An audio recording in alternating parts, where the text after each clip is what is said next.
Hoje nós daremos início ao primeiro dia do ciclo, que tem como a meta breves de altitude do semiárido brasileiro, gênese, evolução e aspectos ambientais, ministrado pelo professor Frederico de Holanda Barros. Ele é pós-doutor em Física da Universidade Federal do Ceará, doutor em Geografia e mestre em Desenvolvimento e Meio Ambiente na UFC. Concluiu especialização em Geoprocessamento aplicado à análise ambiental e recursos hídricos, licenciatura em Geografia, bacharelado em Geografia, e atualmente é professor dos cursos de Geografia, além de ser docente permanente, coordenador do programa de pós-graduação em Geografia. Tem experiência na área de geociências, com ênfase em geografia física, atuando principalmente nos seguintes temas: geomorfologia, geoprocessamento e geografia ambiental.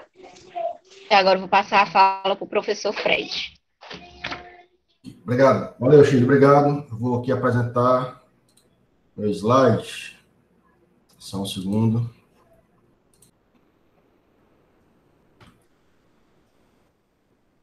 Tá todo mundo vendo? Tá ok, professor. Tá ok, né? Bom, é o seguinte, antes de começar aqui, queria agradecer aí a apresentação, queria agradecer a presença de todos.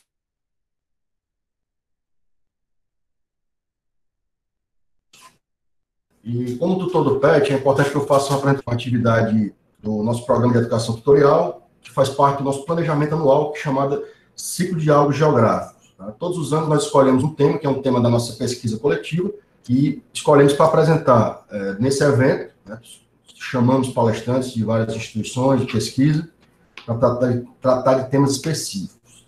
Nesse ano de 2020, o tema, como a Shirley falou, é sobre breves de altitude, né? Breves de altitude no semiárido brasileiro, 2 pontos, natureza, sociedade e sua complexidade.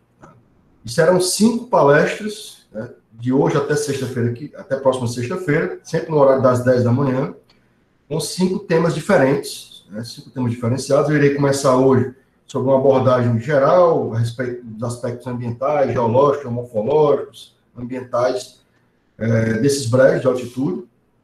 Amanhã terá uma abordagem sobre o aspecto climático com a professora Marta Celina, que é um aspecto importantíssimo para esses breves. Na quarta-feira, teremos uma abordagem sobre os aspectos biológicos com o professor Valdir Mantovani. Na quinta-feira, a professora Laura vai falar sobre o potencial turístico desses ambientes, aqui no contexto do semiárido brasileiro. E na sexta-feira, a André César vai falar sobre as características de geodiversidade e geoconservação desses ambientes. Então, são 5 abordagens distintas e que são, eu diria que se complementam em termos de potencialidades, caracterização desses ambientes, certo? Então, eu vou começar aqui minha palestra hoje. Eu queria pedir que, se por acaso o sinal começar a cair, começar a falhar, vocês me avisem logo. Como aqui é direto, eu não tenho como ter essa interface. Eu estou vendo só minha apresentação, certo? Então, me avisem aí pelo áudio, caso caia o sinal, e que eu paro e retomo de onde estiver. Porque eu troquei o meu sinal de internet hoje, o cara acabou de sair aqui de casa, então eu não sei se vai ter algum tipo de problema, ok? Então, vamos lá.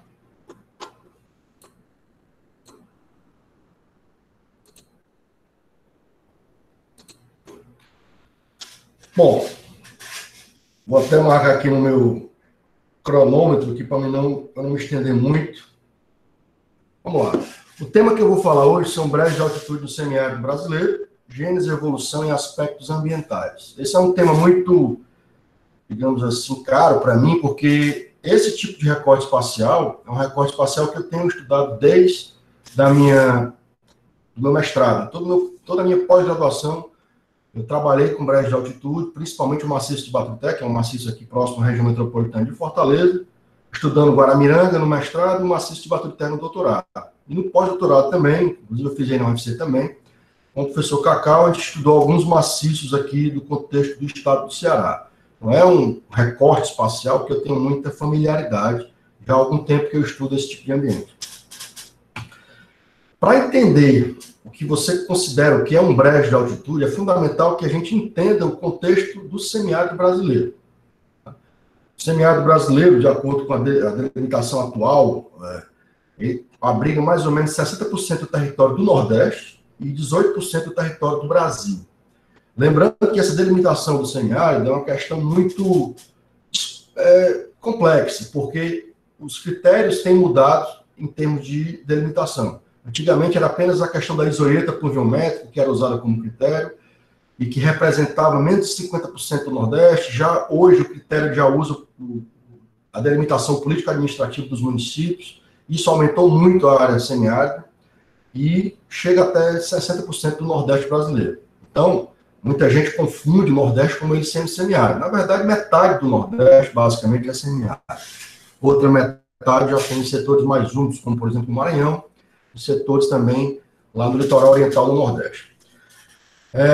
O relevo daqui, a marca principal do nosso ambiente semiárido são as superfícies de aplanamento. Se tem um tipo de relevo que é predominante no semiárido brasileiro, são os sertões, as depressões sertanejas, que nós conhecemos regionalmente aqui, que nada mais são do que vastas superfícies de aplanamento.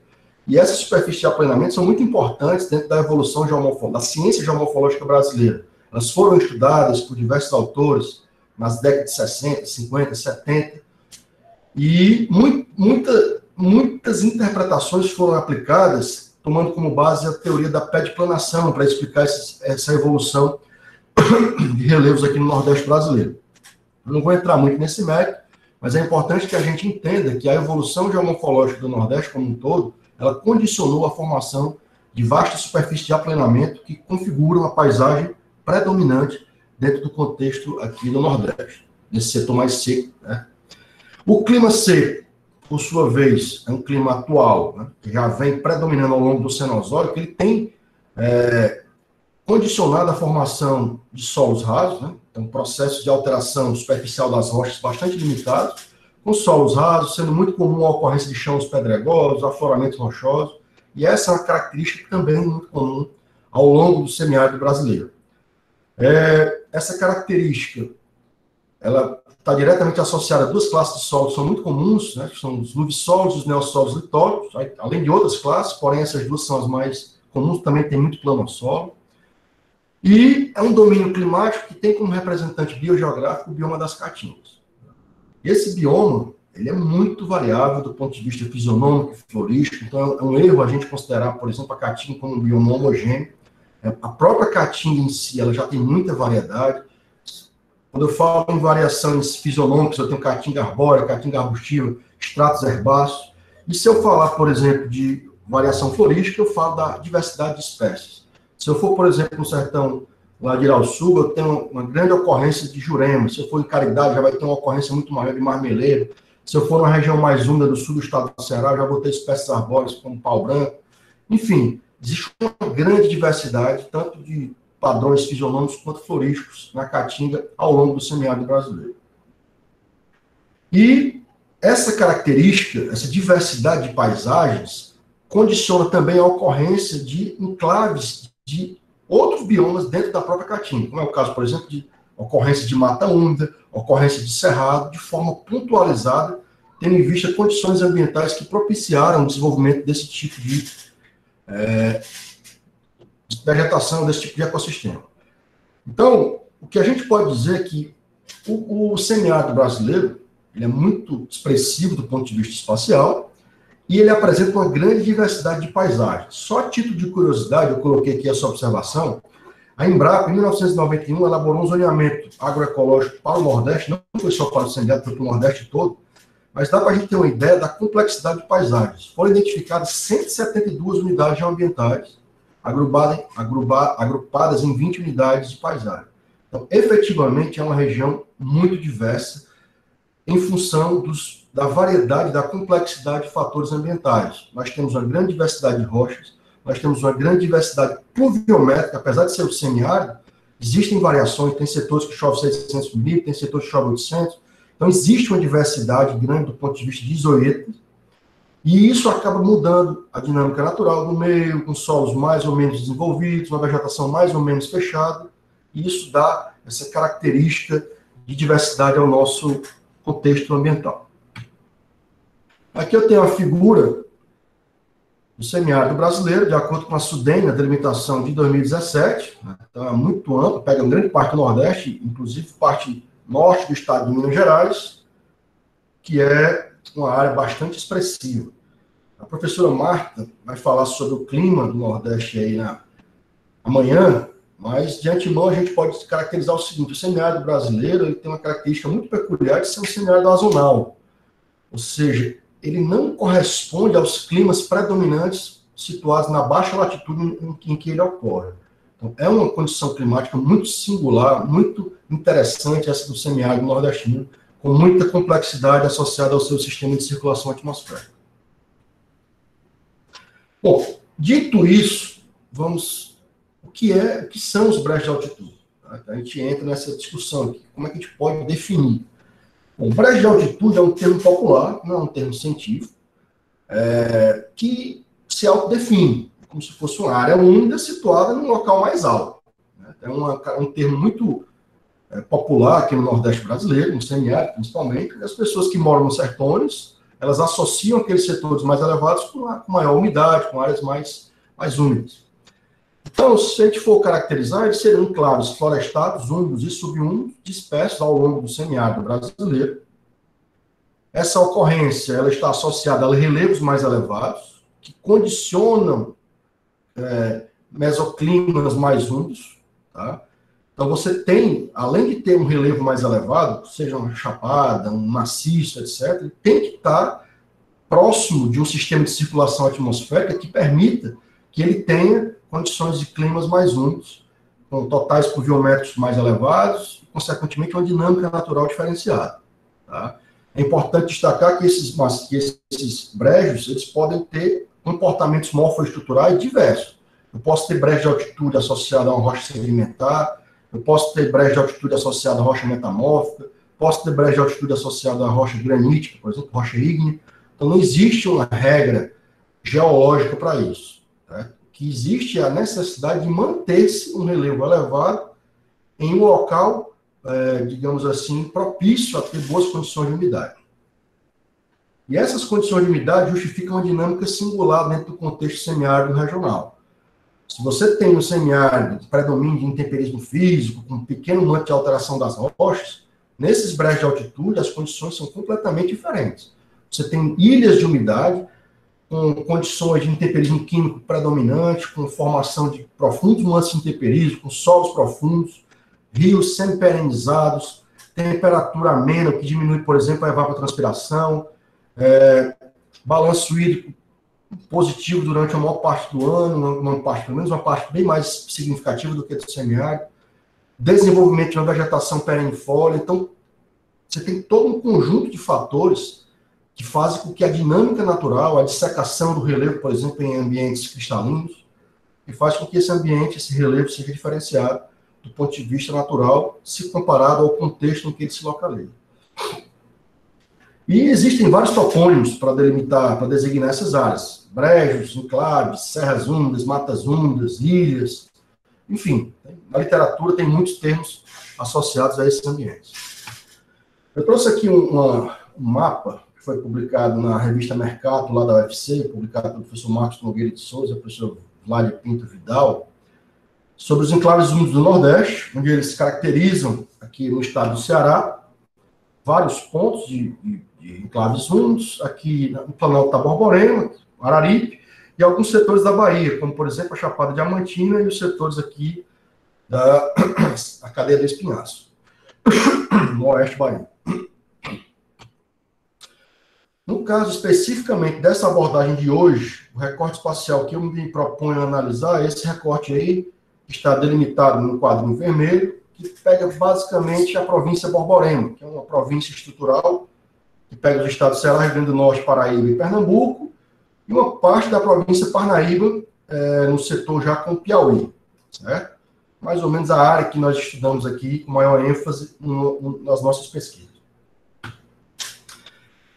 Bom, como os brejos de altitude se localizam em setores mais elevados, é importante que a gente entenda como é que se formam esses planaltos nordestinos, esses serras, esses relevos mais elevados. Então, estou aqui generalizando, chamando de planalto, todos esses relevos mais altos aqui do Nordeste. E, de maneira geral, nós temos como principal característica dois fatores para explicar a gênese desses relevos. Primeiro, o soerguimento, e segundo, a erosão diferencial. É muito comum a gente fazer uma confusão com relação ao soerguimento, tentar simplificar isso. Por isso, para que a gente entenda bem esses dois fatores, é importante a gente entender os aspectos tectônicos e litológicos regionais. A região Nordeste do Brasil, ela é dividida em três domínios estruturais, três províncias estruturais, que são elas: a província Borborema, que pega esses estados que eu falei anteriormente, a província Parnaíba, que é a bacia sedimentar do Parnaíba, que pega Piauí e Maranhão, basicamente, e a província de São Francisco, que vai de Pernambuco até para baixo, né? Lineamento de Pernambuco para baixo, pega na Bahia, Sergipe, Alagoas, que é uma grande parte da região Nordeste. São três províncias geológicas distintas, com histórias geológicas distintas, e que você tem que interpretar como é que elas evoluíram para você tentar explicar como é que está hoje a configuração litológica e tectônica, estrutural desses domínios. No caso específico da província Borborema, nós temos um evento geológico muito importante para a configuração atual da província Borborema, que foi a orogênese brasiliana. Foi um evento orogenético que ocorreu há 600 milhões de anos, no final do pré-cambriano, e que condicionou a estrutura que a província Borborema tem hoje, com falhas geológicas no sentido, zona de cisalhamento no sentido nordeste predominante, e também alguns setores no sentido leste-oeste. Esse direcionamento ele é importantíssimo para você entender, por exemplo, a dissecação do relevo e a evolução geomorfológica que segue as bacias hidrográficas que se formaram predominantemente seguindo essas deformações. E, em termos de compartimentação, em termos de soerguimento, é fundamental que a gente entenda que o relevo atual do Nordeste ele tem uma relação muito forte com os últimos grandes eventos de soerguimento que ocorreram na região, que foram durante o Cretáceo, principalmente durante o Cretáceo, que foram associados à separação da América do Sul e a África, que, através de processos de rifteamento, que foram responsáveis por soerguimentos bastante expressivos, tanto aqui no estado do Ceará, como também ao longo do que nós conhecemos hoje como Planalto da Borborema. Certo? Porém, é importante que a gente entenda a compartimentação tectônica da província Borborema. Eu trouxe aqui essa figura que eu peguei emprestada aqui da tese do meu amigo Abner Cordeiro. Inclusive, ele estudou até essa área aqui embaixo, mas não é o que eu quero mostrar. O que eu quero mostrar é a compartimentação tectônica nesse setor setentrional da província Borborema. Então, percebam, por exemplo, aqui no domínio Ceará Central, nós temos um grande conjunto de maciços situados dentro do mesmo bloco tectônico. Então, se eu olhar aqui, por exemplo, a Serra de Baturité, que está aqui nesse setor onde o mouse está aparecendo, não sei se vocês conseguem ver o mouse, mas aqui na Serra de Baturité e a Serra de Uruburetama, por exemplo, elas estão dentro do mesmo bloco. Então, se eu falar em soerguimento, eu estou me referindo ao soerguimento do bloco como um todo. Então, todo o bloco foi soerguido e o isolamento desses volumes montanhosos se deu por erosão diferencial. Então, eu tenho que entender também essa compartimentação tectônica da área que eu estou estudando para saber como é que se dá o comportamento de soerguimento, rebaixamento, enfim, entender como é que se dá qualquer tipo de basculamento tectônico. Porém, pessoal, lembra, o último evento tectônico de grande magnitude que nós tivemos ocorreu no Cretáceo, 100 milhões de anos atrás. 100, 120 milhões de anos atrás, 140 milhões de anos. No final do Jurássico para o Cretáceo. De lá para cá, o que tem predominado são processos erosivos. Assim que terminou o Cretáceo, começou o Cenozoico. Né? Ao longo do Cenozoico, né, no Paleógeno e também no Neógeno, ou seja, o Cenozoico como um todo, ele tem predominado aqui para o Nordeste brasileiro, para o semiárido, o clima que nós temos atualmente, que é um clima seco. Né? Um clima seco. E isso tem predominado ao longo da história geológica recente e tem condicionado a formação de vastas superfícies de aplanamento, que é aquelas que eu falei anteriormente, que é a característica regional mais comum, que são as depressões sertanejas, que nada mais são do que vastas superfícies de aplanamento. Então, a partir do Cenozoico, após esse soerguimento, a erosão começou a atacar e os compartimentos geomorfológicos mais elevados foram se mantendo por erosão diferencial. Daí a importância da gente entender as propriedades geomorfológicas das rochas. Existem rochas que são mais resistentes, rochas que são menos resistentes. De forma geral, aqui eu caracterizo, destaco aqui 5 tipos de rocha que são muito comuns aqui no contexto da província Borborema, na manutenção de relevos mais elevados. E é bom, principalmente para os alunos aí de graduação, que entendam que desses 5 tipos de rocha, nós temos exemplo de cada um dos tipos de rocha. Temos rochas ígneas, metamórficas e sedimentares. No caso das rochas ígneas, eu destaco os granitos. Nós temos muitos relevos associados a granitos, como, por exemplo, o maciço da Meroca, o maciço de Uruburetama. Talvez o granito seja o mais importante deles, no caso do cristalino.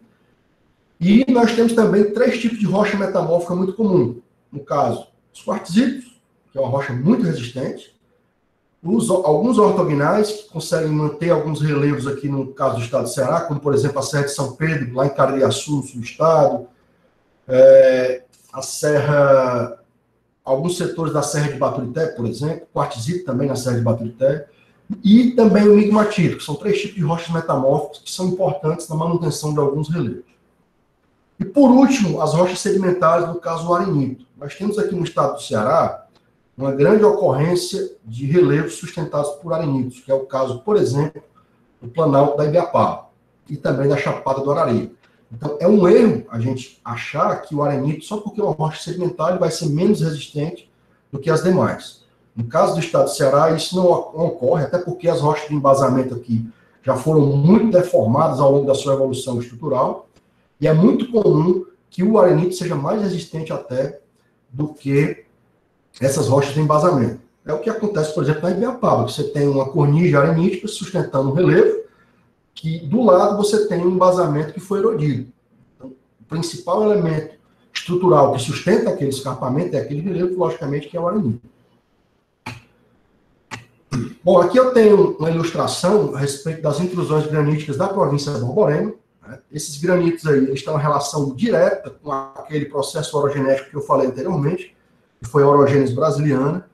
Então, a maior parte dos granitos do estado do Ceará e da província de Borborema estão associados ao neoproterozoico, tá?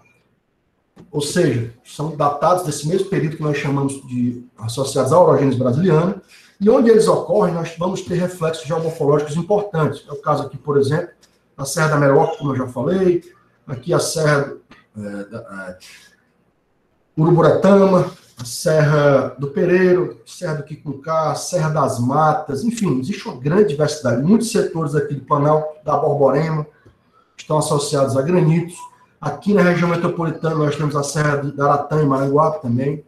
Então, é importante que a gente compreenda essa distribuição espacial. E percebam que a distribuição espacial dos granitos, ela respeita essas deformações que ocorrem na província de Borborema, que são deformações predominantemente no sentido nordeste e também no sentido leste-oeste. E aqui, se a gente for pegar o exemplo do estado do Ceará, nós temos aqui relevos elevados sustentados por granitos, como é o caso aqui, eu já falei, Meroca, Uruburetama. Eu tenho aqui o glinte, o Planalto da Ibiapaba, aqui sustentado por arenito, assim como a Chapada do Arari. E eu tenho aqui a Serra de Baturité, a Serra do Machado, a Serra de Pedra Branca, a Serra de São Pedro, que são relevos sustentados por rochas metamórficas. Então, a diversidade estrutural para sustentar relevo elevado é muito expressiva. Não é só granito, não é só arenita, nós temos uma diversidade muito grande. Aqui eu tenho um bloco de diagrama, só para ilustrar esse bloco de diagrama feito pelo professor Jean-Pierre Telvage, onde eu mostro aqui o litoral do estado do Ceará, e na parte do interior eu consigo ver os compartimentos mais elevados, sustentados por granitos, o maciço de Baturité aqui sustentado por rocha metamórfica, e os relevos sedimentares aqui do Araripe e da Ibiapaba, sustentados por arenito. Bom, continuando. Uma águazinha aqui.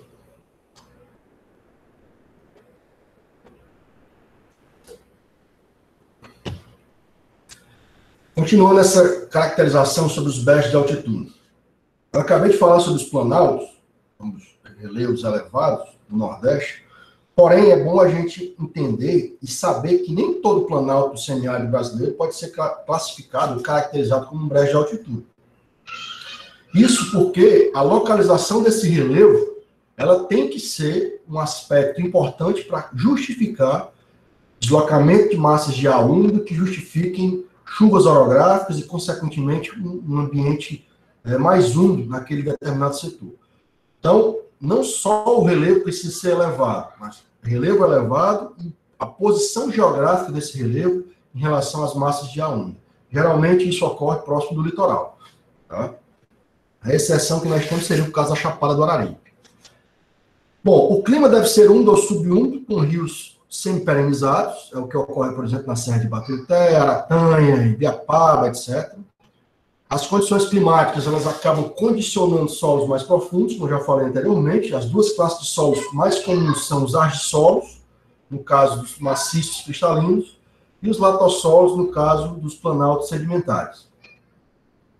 E essas condições ambientais permitem o desenvolvimento de ecossistemas diferenciados dentro do contexto semiárido das caatingas. Então, nós temos mata úmida, perennifólia, mata seca subcaducifólia e também ocorrência de cerradões, como é o caso, por exemplo, lá da Chapada do Araripe. Aqui eu tenho, para ilustrar, coloquei aqui um mapa com tipos climáticos do estado do Ceará e a topografia do estado.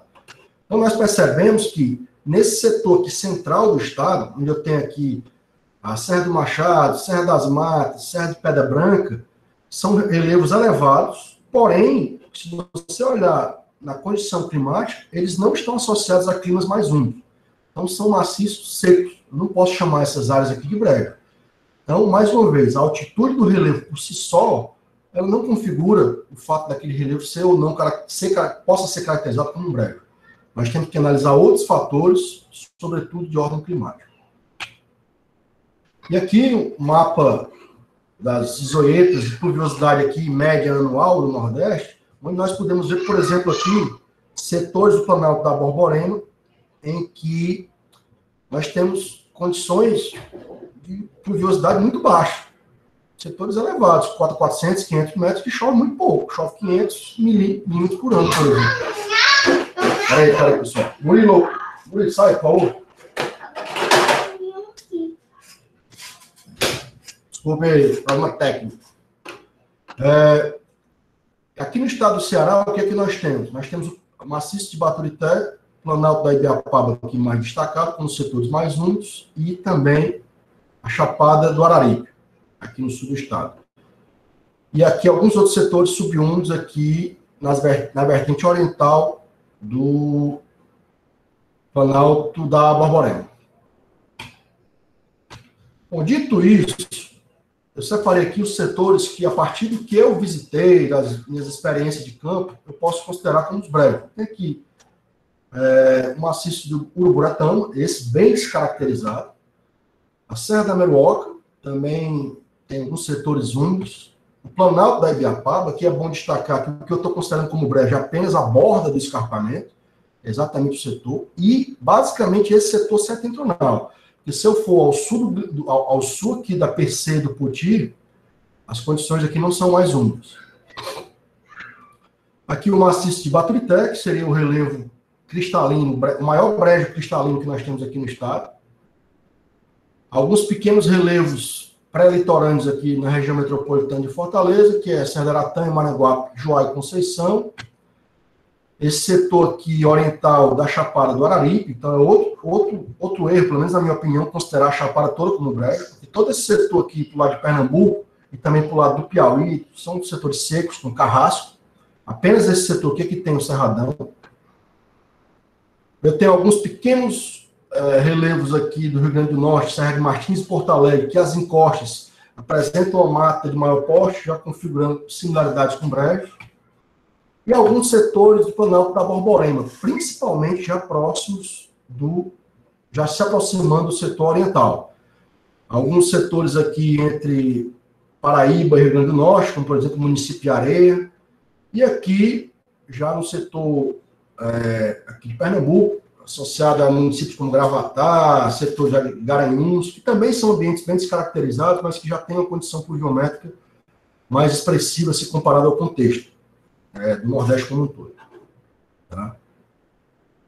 Então, aqui eu tenho algumas imagens para ilustrar. Eu trouxe aqui essa imagem, essa imagem de satélite spot do maciço de Baturité, onde nós podemos aqui visualizar o limite da APA da Serra de Baturité, que está numa linha em vermelho. E aqui eu tenho uma resposta espectral da imagem na área mais úmida da serra, um verde muito nítido, em contradição com esse tom acinzentado aqui de Caridade. Esse maciço ele é muito didático nessa perspectiva de você associar a importância do relevo com a diversidade pluviométrica. Por exemplo, o município de Guaramiranga, situado aqui no maciço de Baturité, ele chove em torno de 1.500 milímetros anuais. Caridade, que é vizinho ao maciço, chove 600 milímetros. Então, tem uma discrepância de 1.000 milímetros em municípios que são vizinhos. E essa diversidade pluviométrica se deve, sobretudo, à presença do relevo. Então, o relevo ele é fundamental nessa configuração. E é importante que a gente entenda o seguinte, viu, pessoal? O deslocamento de massa de ar aqui no Nordeste, eles ocorrem sempre de leste para oeste. Então, o barlavento sempre vai ser do lado oriental. Tá? Sempre vai ser do lado oriental. Da mesma forma que o solta-vento vai ser do lado ocidental. É o que a gente percebe, por exemplo, no maciço de Baturité. Barlavento para cá, solta-vento para cá. Tem algumas imagens aqui da Serra de Baturité, só para a gente ver o comportamento, né? Um relevo fortemente secado, uma vegetação arbórea perennifolia, as condições de umidade muito expressivas. A gente pode perceber, por exemplo, nessa imagem, um dossel completamente fechado, coisa que a gente não consegue visualizar na Caatinga. Essas áreas têm importância do ponto de vista de biodiversidade muito grande. Existe uma relação ecológica muito comum nessas áreas de mata úmida, que nós chamamos de que são associações de lianas, líquens, musgos e bromélios, são muito comuns nessas áreas. E outro fator importante é que a altitude diminui a evapotranspiração e faz com que a umidade se permaneça por mais tempo. Além disso, ainda tem o orvalho, que é uma drenagem, uma precipitação oculta, que ainda contribui ainda para a manutenção da umidade dessas áreas. Então, efetivamente, o contexto natural ele é completamente diferenciado. E dessa característica natural, nós temos solos muito profundos, como, por exemplo, esse argissolo, que a gente pode visualizar nesse perfil aí. Aqui eu tenho outro exemplo de ambiente úmido, como aqui a Serra da Aratanha, Maranguape, Juá e Conceição, aqui na região metropolitana de Fortaleza. Nessa imagem, a gente pode visualizar a Serra da Aratanha associada aqui a uma resposta espectral diferenciada, muito mais verde do que o entorno. Também é uma APA aqui, a APA da Serra da Aratanha. Critério de delimitação, critério altimétrico, a cota 200 metros. Aqui umas imagens da Serra da Aratanha, com a nebulosidade lá em cima. Inclusive, essa mata úmida localizada no topo dessas serras é muito comumente chamada de mata pluvio-nebular, né, que ela tem uma relação direta com a pluviosidade e também com a nebulosidade. É um termo muito utilizado em Pernambuco, proposto pelo Darwin de Andrade. Aqui outra imagem, a Serra de Maranguape, do topo da Pedra da Rajada, olhando para a Serra da Aratanha, lá do outro lado. Serra do Juá e Conceição, esse aqui é um maciço menor, localizado na região metropolitana de Fortaleza, e que é muito didático do ponto de vista morfoestrutural, pela sua configuração com formato de hogback, que é um tipo específico de crista. Aqui é lá na Serra do Juá e Conceição, que também tem trechos bastante úmidos, com o desenvolvimento de uma mata de maior porte arbóreo. O maciço de Uruburetama, esse daqui é bem mais seco do que os anteriores, e eu diria que no contexto dos maciços do estado do Ceará, desse setor que nós estamos analisando, é um dos mais degradados, é um dos mais descaracterizados. Ele tem um histórico muito amplo de usos associados à bananicultura, é um maciço granítico, então aqui nós temos algumas feições espetaculares associadas a granito. Uma das grandes potencialidades desse maciço é exatamente a sua geodiversidade. Tem muitas feições belíssimas associadas a feições de solução, feições associadas com boulders graníticos, enfim. É uma área particularmente interessante. E aqui algumas imagens lá de Uruburetama, eu diria que é um maciço extremamente ocupado por bananicultura, ao longo do seu histórico de ocupação. E também lá, relevo fortemente secado. e a morfologia granítica, que aqui eu mencionei já no setor mais seco do maciço, em contato com o município de Irauçuba. O maciço da Meruoca, lá perto de Sobral, né? Então o município de Meruoca e Alcântaras, no topo do maciço. O setor de brejo ele é basicamente situado próximo da Meruoca. Se você vai já para Alcântaras, as condições de semiaridez já se evidenciam, inclusive com caatingas em cotas de 700, 800 metros. Então, o setor mais úmido é exatamente esse aí, próximo à cidade de Meruoca, com muito babaçu, um indicador aí interessante para essa região. Outro brejo interessante, importantíssimo aqui para o contexto do estado do Ceará é esse, que é o Planalto da Ibiapaba, onde nós temos aqui um arenito sustentando o relevo, diretamente sobreposto ao embasamento cristalino, que é o que dá aquela classificação geomorfológica como um glint. E você pode perceber até pela dissecação aqui, pela dissolução do calcário, as condições de umidade dessa região. Tanto é que aqui, o calcário da formação Frecheirinha condiciona os maiores espelhotemas do estado do Ceará. E o clima, ele tem que ajudar nesse processo. Então, efetivamente, é um brejo importante aqui no estado. Até a resposta, a própria vegetação que a gente pode visualizar nessa imagem, ela reflete essa característica.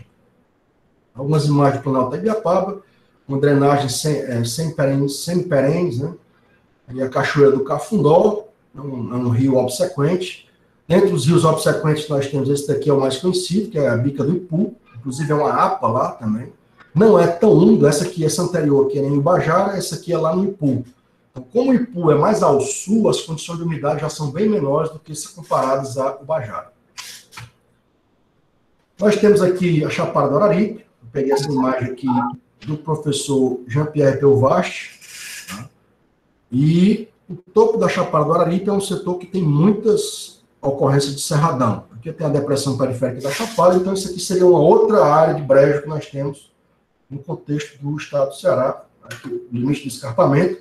Assim como a Ibiapaba, o Araripe é sustentado por um arenito. Aqui o arenito da formação Exu. Enquanto que na Ibiapaba o arenito é paleozoico, esse daí é mesozoico. Esse é do Cretáceo, de lá é do Siluriano. Só a título de curiosidade, aqui eu tenho o lado sul da Chapada do Araripe, perto de Araripina, em Pernambuco, e aqui não tem nada de brejo. Aqui é muito seco, né, com setores aqui com carrasco no topo da chapada e caatinga nas encostas. Então você não dá para dizer que a chapada toda é um brejo, somente aquele setor mais úmido, tá, situado. Aqui eu tenho a Serra do Martins, que é um maciço que tem lá no Rio Grande do Norte, é muito interessante, porque é um maciço granítico, cujo topo é capeado por um arenito fluvial datado do Neógeno. Então, esse maciço ele é muito interessante, ele é talvez um dos maiores problemas geomorfológicos do Nordeste, tendo em vista que ele contradiz toda o que a literatura tradicional nos informa a respeito da evolução desse maciço. É exatamente a perspectiva de que quanto mais alto for o relevo, mais antigo ele vai ser. Nesse caso aí, nós não temos como afirmar essa característica. Aí eu tenho algumas imagens do Planalto da Borborema, aqui na Paraíba, no município de Areia, próximo ao contato com o Rio Grande do Norte. Aqui nós temos algumas áreas de brejo. Alguns setores aqui do Planalto da Borborema no entorno de Garanhuns, Pernambuco, também tem condições de umidade relativamente melhores do que o que nós conhecemos ao longo do núcleo semiárido. E aqui, por exemplo, é um setor lá no município de Triunfo, em Pernambuco. Isso aqui eu estou na cota 800, 900 metros, na chapada, em cima do Planalto da Borborema, uns setores graníticos bem elevados, talvez um dos mais elevados da Borborema. E a gente vê pela própria fotografia que não tem nada de brejo. Então, a altitude do relevo por si só não justifica. Então, nós temos que conhecer aqueles outros fatores para fazer essas afirmações. Bom, e o último tópico aqui da minha apresentação é falar um pouco sobre a sociedade, a relação sociedade e natureza dentro desses brejos de altitude. Tem muita coisa para falar, eu vou ser aqui o mais sucinto possível. Esses ambientes, eles foram os últimos ambientes a serem efetivamente ocupados a partir da colonização. Isso se deve a dois fatores. Primeiro, pela dificuldade de acesso, e também pelos conflitos indígenas. Historicamente, os livros de história do Ceará, história do Nordeste, relatam esses conflitos indígenas entre os colonizadores, na medida que eles tentavam subir as serras. Então, como são características diferenciadas do ponto de vista natural, as potencialidades e limitações desses ambientes também são diferenciadas. Tá? Da mesma forma que eu uso a caatinga, eu não posso usar a mata-onda da serra, ela é diferente. Então, as potencialidades são diferentes e, consequentemente, os usos também são diferentes. Historicamente, eu posso dizer que nessas áreas úmidas tem predominado o uso agrícola, seja para horticultura, fruticultura, com destaque para a bananicultura, principalmente nos brejos cristalinos. A cafeicultura, como é o caso, por exemplo, na Serra de Baturité, é muito comum, na Ibiapaba também. Cultura de sequeiro, principalmente nas encostas mais secas, com cultivo de milho e feijão. Esse, muito preocupante por conta, não só esse, outros também, como a bananicultura, mas o cultivo de sequeiro ele tem uma particularidade que as práticas, as técnicas são muito rudimentares, com a brocagem, com a queimada, o que acaba intensificando a ação erosiva. E nas últimas décadas, o turismo tem chegado nessas áreas de forma mais expressiva, e essa atividade, que tinha tudo para ser uma atividade com grandes virtudes em termos de sustentabilidade, ela trouxe consigo grandes problemas, sobretudo associados à especulação imobiliária. Então, você tem hoje corridas para construção de condomínios, hotéis, principalmente na Serra de Baturité, em alguns setores da Ibiapaba. E isso acaba preocupando, tendo em vista os matamentos, uma maior demanda por gerenciamento de resíduos sólidos, uma maior demanda por água, enfim, acaba tendo uma maior necessidade de você ter maiores recursos para atender aquela população. Guaramiranga, por exemplo, hoje em dia, já tem problema de abastecimento hídrico. Tem muitos carnavais, festival de jazz e blues, que as pessoas têm problema com abastecimento. Um brejo de altitude faltando água. Por quê? Porque é muita gente, então não tem...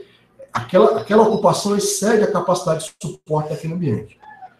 Então, diversos impactos ambientais foram constatados, tanto associados às atividades tradicionais da agricultura, como também às atividades turísticas e de especulação imobiliária.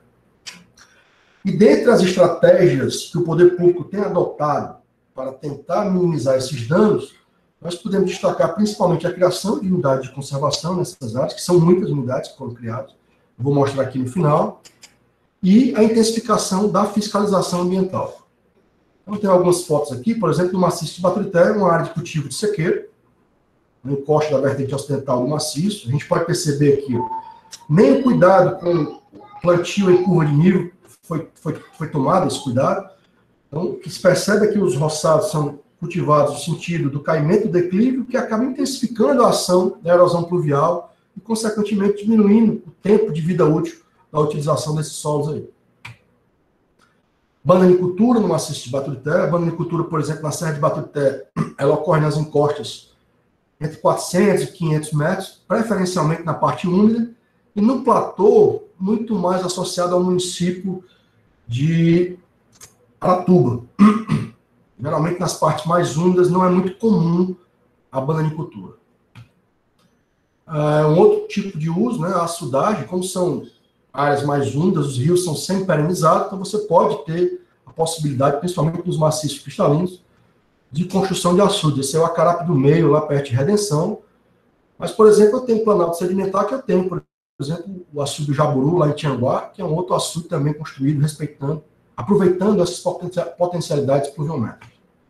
Aqui algumas fotos de especulação imobiliária na Serra, com construção de casas de veraneio, condomínios, e unidades multifamiliares, que geram muitos problemas aí. Aqui foi um empreendimento que foi embargado, só para vocês terem ideia, esse aqui sou eu, dando escala na foto, você vê o tamanho do manto intemperício e o tamanho do corte aterro que foi feito lá em Guaramiranga para fazer esse empreendimento. Algumas sedes municipais localizadas no topo desse maciço, é o caso da Serra de Baturité, Guaramiranga, Pacuti, ambos no maciço de Baturité. O aspecto associado à biodiversidade é fundamental em termos de preservação dessas áreas. Nós temos muitos exemplos na Serra de Baturité de endemismo, principalmente associado à herpetofauna. E também, aliás, na Serra de Baturité não, em serras úmidas aqui no Nordeste brasileiro, nós temos casos de endemismo e também especiação, o que aumenta a demanda, a necessidade de se proteger essas áreas, tendo em vista se tratarem de ambientes isolados. Então, se o animal ele se localiza apenas naquela área, é lógico que ele só vai ter condição de ficar naquela área. Então, não tem como você degradar. Se você desmatar, você acaba com o habitat daquele animal. Esse aqui é um animal, um pássaro muito conhecido na Serra, é o saíra sete cores, não é endêmico, mas ele é muito citado aí, porque ele é muito comum naquele ambiente. Aí, algumas fotos do maciço de Uruburetama com bananicultura, açude também lá em Uruburetama. Aí as pessoas tendo que conviver com a realidade do ambiente, então você tem muitos, um maciço granítico, é muito comum a presença de boulders, de grandes blocos graníticos que se desprendem das encostas, então você tem que se ter um cuidado com relação ao perigo associado aos movimentos de massa. Aqui a foto da sede municipal de Meruoca, né, que é o município mais úmido que tem nesse maciço. Na Ibiapaba, nós temos vários municípios que se desenvolveram ao longo da encosta, você é um município de Viçosa, mas tem Tianguá, Bajara, São Benedito, enfim, tem vários municípios que aproveitam essa potencialidade associada à maior umidade do brejo. Aqui alguns usos, não é bem na parte do brejo, mas bem atuais, né, que estão ocorrendo agora, com os aerogeradores, onde estão na da Ibiapaba. E aqui, para finalizar, um mapa, esse mapa aqui está, de certa forma, desatualizado, isso aqui era na época que eu trabalhava na Semas, onde nós podemos visualizar aqui, em vermelho, as unidades de conservação criadas pelo Poder Público Estadual. E em verde,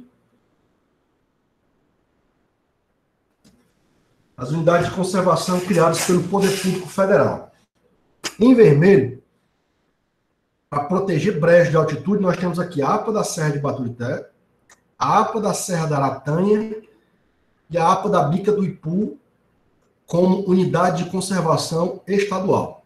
Tá? O que é que eu posso dizer com isso? Existe uma preocupação do Poder Público Estadual em proteger essas áreas. Né? Não vou entrar aqui no mérito da eficiência da gestão dessas unidades e tal, mas, enfim, existe a categoria. A unidade de conservação foi criada e tem fiscalização para isso. Em verde, nós temos alguns exemplos de unidade de conservação federal criada para proteger esses ambientes mais elevados, que é o caso aqui da Floresta Nacional do Araripe, no sul do estado do Ceará, e também a APA da Chapada do Araripe, assim como a APA da Serra da Ibiapaba, além do Parque Nacional de Ubajara, certo? Existe uma outra categoria de unidade de conservação, que é a APA da Serra da Meruoca, que na época que eu fiz esse mapa ainda não tinha sido criado, que é federal também, certo? Então, esses seriam os exemplos de unidade de conservação que nós temos aqui no estado do Ceará para esses ambientes mais úmidos.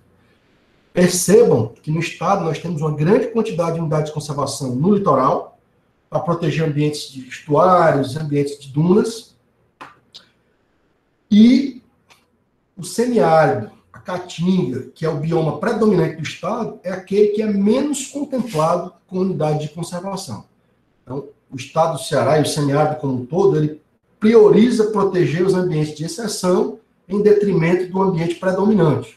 Se você pegar a Caatinga no estado do Ceará, só tem uma unidade de conservação pública, né, do Poder Público Federal ou estadual, que seria a Estação Ecológica de Aiuaba, que é para proteger a Caatinga. E essa aqui, que é a Estação Ecológica do Castanhão, foi revogada. E no caso aqui dos monólitos, Monumento Natural dos Monólitos de Quixadá, o intuito não é bem a Caatinga, o intuito é proteger os incelbergs. Né?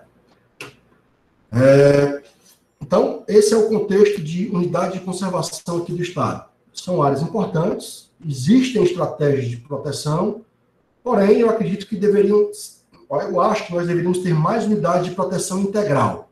A única unidade de proteção integral que nós temos nessas áreas é o Parque Nacional de Ubajara, o resto, todas elas são unidades de uso sustentável, o que é um problema, né? Porque você tem muitos problemas de uso associado a essas áreas. Primeiro, porque não precisa desapropriar ninguém.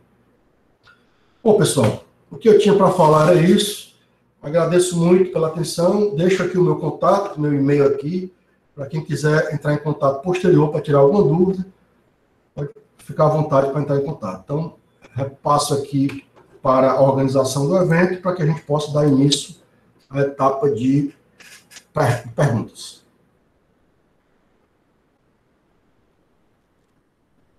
Todo mundo está me escutando? Ok, o som? Bem, a gente, primeiramente, né, agradecer ao professor Fred pela palestra. Foi bem enriquecedor. E agora a gente vai dar início ao bloco de perguntas. Que a gente, lembrando que a gente disponibilizou um link, ainda está aí no chat o link de perguntas, então vocês podem fazer. A gente vai iniciar o primeiro bloco. Bom dia, professor Fred. O perímetro costeiro é integrado à bacia potiguar? Pelo mapa, essas cores estão juntas. Peraí, repete a questão que eu não entendi, não. O perímetro costeiro é integrado à bacia potiguar? Sim. Porque no mapa as cores estavam juntas. A bacia potiguar, ela é uma bacia litorânea. A maior parte da bacia potiguar está submersa no oceano. Tá? Então, o que aparece no continente são apenas setores da formação Jandaíra e a formação Açu, que são os setores mais expressivos. Então, entre a formação Jandaíra e o litoral, você tem um recobrimento da formação Barreiras. Porém, a bacia continua ao longo da zona costeira. Então, tem muitos setores. É uma bacia predominantemente litorânea. Então, a bacia potiguar, ela se estende ao longo do litoral. Certo. Segunda pergunta. Professor, teria alguma indicação de bibliografia para aprofundamento na temática da gênese dos brejos de altitude? Sim, nós temos, bom, o que não falta são trabalhos aí na área de geomorfologia, tratando especificamente sobre esses ambientes. Eu gosto muito da interpretação que foi proposta a partir dos anos 90 e 2000 pelo professor Jean-Pierre Pelvach, pela professora Wanda Claudino Salles, associando esses soerguimentos do Cretáceo e isolamento. Então, tem vários artigos publicados por esses autores. O próprio Rubson Pinheiro Maia, um cara que trabalha muito nessa perspectiva de morfoestruturas aqui do Nordeste, associando o comportamento litológico das áreas com a ação do direcionamento preferencial. Então, assim, passa meu e-mail para essa pessoa, que aí, especificamente, qual é o assunto que ela quer, que fica mais fácil de eu indicar. Né? Eu, por exemplo, tenho vários artigos publicados sobre o maciço de Baturité. O professor Marcos Nogueira de Souza tem trabalhos também publicados sobre essa perspectiva de brejo de altitude. Então, o que não falta é literatura sobre essa área. Por exemplo, lá para o lado do estado de Pernambuco, o professor Antônio Carlos Barros Corrêa tem alguns artigos publicados sobre o Planalto da Borborema. Então, literatura é bastante farta aqui. Aí vai depender muito de qual a área que ele quer estudar e qual o recorte específico. Então, aí seria mais fácil se indicasse qual era o setor. Certo. Terceira pergunta. Professor, o maciço de Baturité pode ser considerado um ombro de rift preservado em meio à superfície de aplainamento? Essa preservação se dá pela sua estrutura quartzítica ou Gnástica. Bom,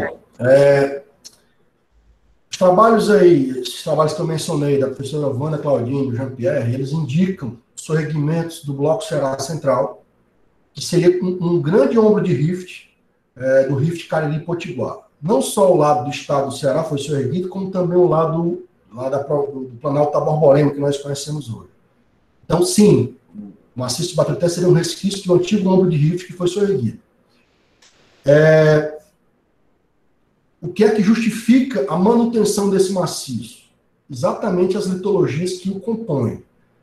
Dentre essas litologias, nós temos que analisar o contexto do maciço como um todo. Se eu pegar a parte norte do maciço, Palmácia, Pacuti, eu vou ter núcleos graníticos e migmatito. Então, são dois tipos de rocha importantes nesse núcleo. Se eu pegar toda a vertente ocidental e a vertente meridional, eu já vou ter quartzitos. Pegando, por exemplo, Pico Alto. Pico Alto nada mais é do que uma crista de quartzito. Assim como também na Aratuba, muito quartzito. E se eu pegar o núcleo central do maciço, o platô, ele já é um maciço formado por ortognais. Então, vai depender do setor. Eu diria que ele é um maciço preferencialmente metamórfico, com pouquíssimas áreas de intrusão granítica. Certo? Esse seria o comportamento litológico da Serra de Baturité. E é, sim, um ombro de rift, né, dentro dessa perspectiva de análise. Próxima pergunta. Existem estudos paleoambientais associados aos brejos de altitude? Se sim, o que esse estudo tem mostrado quanto à dinâmica ao longo do Holoceno? Existem sim, tem vários trabalhos. Quem tem trabalhado mais com essa perspectiva de estudos paleoambientais com brejos de altitudes é o pessoal lá de Pernambuco, principalmente o professor Antônio Carlos, o grupo do professor Antônio Carlos. E eles têm trabalhado muito com datação em sedimentos de encostas. Uma das serras que ele mais tem trabalhado é a Serra da Baixa Verde, lá no setor da Borborema Alagoana, eu acho que é no estado de Alagoas, se eu não me engano. E eles têm identificado processos evolutivos bastante expressivos, porém, na minha concepção, são muito atuais. Em termos de Holoceno, o que tem predominado são ciclos deposicionais, né, associados a eventos mais intensos de eventos pluviométricos, porque o clima semiárido tem essa característica. Apesar de você ter um clima mais seco, ele tem pulsos de eventos que condicionam ciclos deposicionais mais expressivos. Tá? Agora tem que ver especificamente qual o recorte espacial que você está querendo saber. No estado do Ceará, eu conheço pouquíssimos trabalhos, na verdade eu vou dizer que eu não me lembro de nenhum trabalho que tenha utilizado, por exemplo. Aliás, tem um, que é o caso da Serra do Pereira. Serra do Pereira tem alguns trabalhos publicados, inclusive um artigo importante publicado na Geomorphology, que utilizou métodos de luminescência oticamente estimulada na interpretação evolutiva do escarpamento da série dela, né?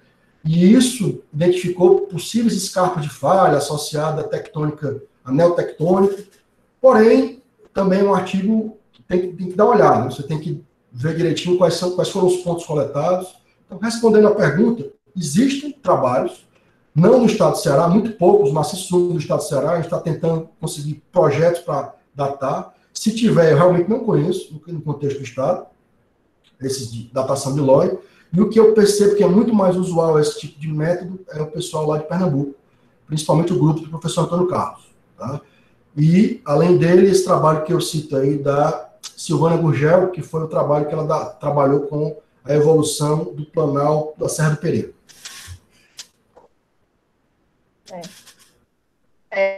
Tem mais outras 3 perguntas aqui.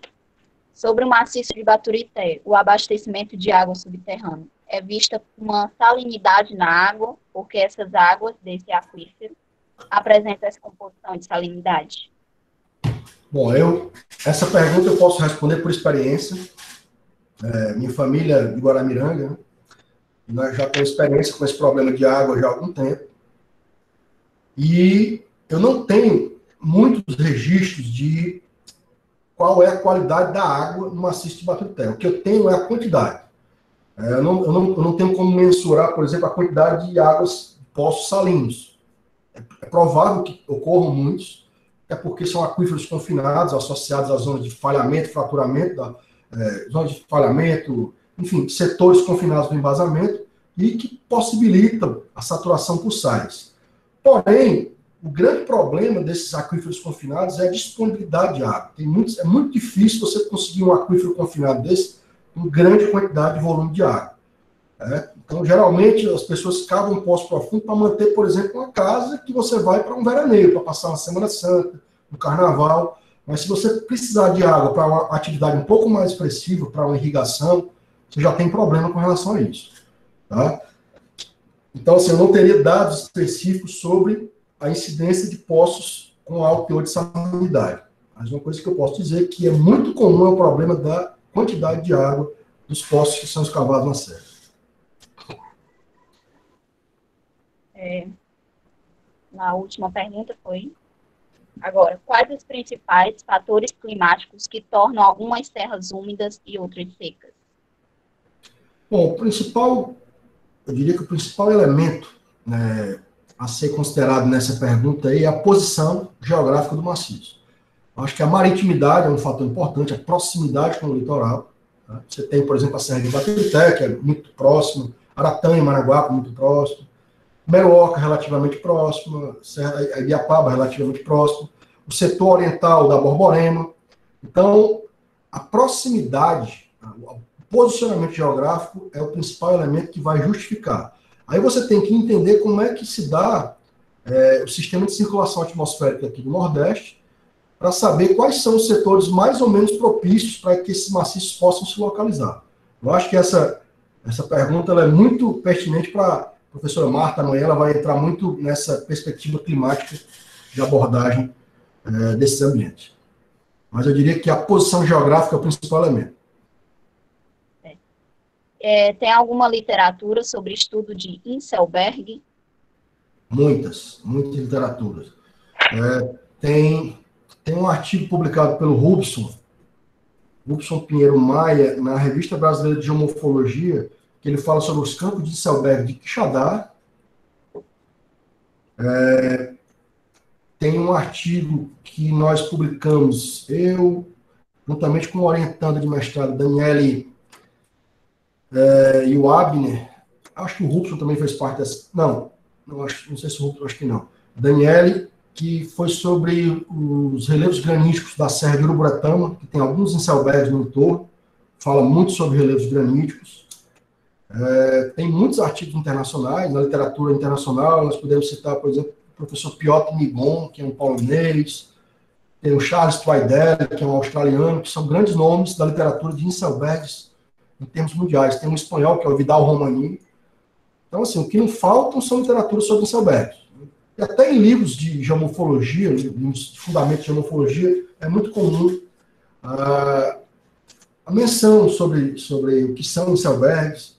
Então, são termos muito comuns a serem analisados dentro da perspectiva geomorfológica, principalmente em regiões de clima semiárido, como é o nosso caso aqui. Tá?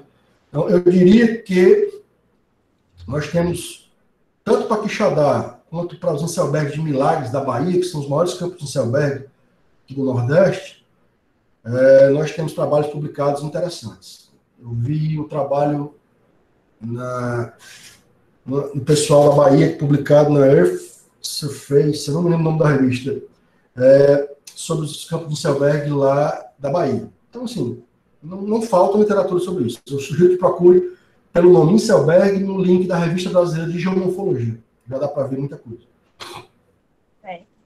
Professor, a gente vai encerrar o link de perguntas, mas a gente tinha mais 2 perguntas. O senhor quer responder ou a gente pode? Pode ficar à vontade. Existe alguma relação da estrutura do maciço de Baturité com a zona de cisalamento Senador Pompeu? Sim, vamos lá. A zona de cisalamento Senador Pompeu, ela representa o limite oriental do domínio Ceará Central. O domínio Ceará Central ele é bordejado por 2 zonas de cisalamento. A zona de cisalamento Senador Pompeu, a leste, e a zona de cisalamento Sobral Pedro II, a oeste. Então, o que a literatura clássica defende? Defende que os nossos relevos evoluem por back-wearing, ou seja, nós temos um recuo lateral das vertentes. Certo? Então, o que nós podemos associar ao maciço de Baturité é que, dependendo da interpretação que se faça, ele pode ser uma escarpa herdada de falha, onde você tinha o sorregimento do bloco Ceará Central, que foi semi-erodido lateralmente e isolou aquele setor oriental do maciço de Baturité. Porém, é uma interpretação que eu particularmente não vejo com muita ênfase nas publicações e talvez seja um pouco esticada, até porque está muito distante hoje o limite da zona de cisalamento com o limite do escarpamento da Serra de Baturité. Tá? Mas pode ser feita, sim, essa correlação, porém, exige um cuidado de se analisar isso, né? Porque são setores muito distantes, o limite da zona de cisalamento com o limite do escarpamento dos maciços. Certo.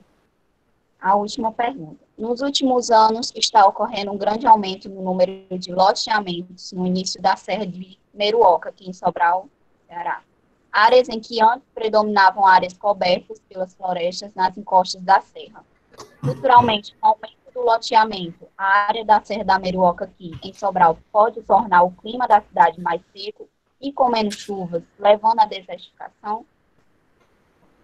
Bom, vamos lá. Eu acho que a forma como o impacto está sendo colocado vai depender de outros fatores. Eu acho que a mudança microclimática, ou até mesoclimática do maciço como um todo, ela pode ocorrer com o aumento do desmatamento. A vegetação tem ela exerce uma importante função na manutenção da umidade. Então, você pode ter mudanças ali do ponto de vista microclimático, ou até mesoclimático no contexto do maciço, se aumentar muito o desmatamento em função desses loteamentos em que foram referidos aí. Isso pode comprometer, por exemplo, a retroalimentação dos aquíferos e, consequentemente, a alimentação das nascentes fluviais, o que pode, por exemplo, causar problemas de abastecimento hídrico em Sobral. Agora, dizer que o desmatamento na Serra da Meruoca vai provocar algum tipo de mudança pluviométrica em Sobral, eu particularmente não acredito. Tá? Eu acho que talvez até a professora Marta possa responder isso aí amanhã com mais propriedade, que não é uma área que eu domino, mas eu acho que já entraria num impacto muito maior do que efetivamente o local. Tá? Eu acho que mudanças no topo da serra, na perspectiva microclimática, perspectiva mesoclimática, eu acho que isso é muito provável que aconteça, que provavelmente deve ter acontecido na Serra de Uruburetama, que é um maciço completamente descaracterizado. Você dificilmente hoje encontra áreas de brejo lá em Uruburetama. E eu acredito que tem uma forte influência com a degradação da mata úmida da serra. Certo? Então eu acho que pode sim ter problemas na serra, problemas associados principalmente também ao ciclo hidrológico, com mudanças no ritmo das nascentes, com comprometimento de abastecimento de municípios circunvizinhos. Porém, mudança climática em Sobral especificamente, eu não acredito muito, não. E com relação à desertificação, eu também acho que já seria uma abordagem bem mais ampla. Eu acho que a desertificação ela entra num contexto climático, a partir de variações climáticas e configuração bem mais antiga. Logicamente que a degradação, a ação antrópica influencia nesse processo, porém, é muito mais factível nos setores mais secos, né? Que não é o caso dos brejos. Então, não sei se entraria nessa perspectiva de desertificação também esse tipo de problema. Eu acho que é muito mais sério o problema no topo do maciço, então, não só com mudanças microclimáticas, mesoclimáticas, como também pelo impacto com relação à biodiversidade. Professor? Estou ouvindo, pode dizer. Tem mais alguma pergunta aí? Não, a gente encerrou o link de perguntas, foram essas as perguntas. E eu queria agradecer ao professor Fred pela palestra, a todos que estão no nosso evento, e queria chamar vocês para assistir os nossos próximos eventos. Né? Amanhã tem mais uma palestra, a gente vai ter esse ciclo de diálogos por toda a semana, então avisando para vocês que amanhã a gente também terá outra mesa, começando a partir das 10. Então fiquem ligadinhos aí, qualquer coisa, os nossos contatos, no @petgeografia, Instagram, e-mail também. E é isso aí, gente. Agradeço.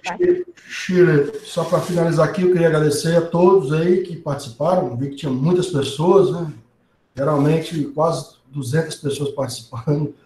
É muita gente. Isso é impossível, a não ser que fosse no auditório de forma presencial para ter essa quantidade de pessoas. E eu acho até difícil conseguir um auditório para ter tanto espaço assim. E eu fico muito feliz pela quantidade de pessoas, me ponho à disposição aí para maiores esclarecimentos. Deixei meu e-mail, fred.holanda@us.pr, e fiquem à vontade. Então, espero que vocês gostem do evento, aproveitem a semana. Amanhã estaremos de volta aí para a nova palestra com o tema... deixa eu ler aqui o tema da palestra, só para não ficar uma coisa muito... Eu sei que o tema é sobre clima. Professora Marta Celina Linhares Salles. O tema da palestra de amanhã é Enclaves Úmidos, o clima condicionando paisagem de exceção no semiárido brasileiro. Então, professora Marta Celina Linhares Salles, professora da UFC, que aceitou o nosso convite de participar do nosso evento, vai ter uma excelente abordagem amanhã sobre os aspectos climáticos dessas áreas. Ok, pessoal? Então, muito obrigado a todos e até amanhã. Obrigada.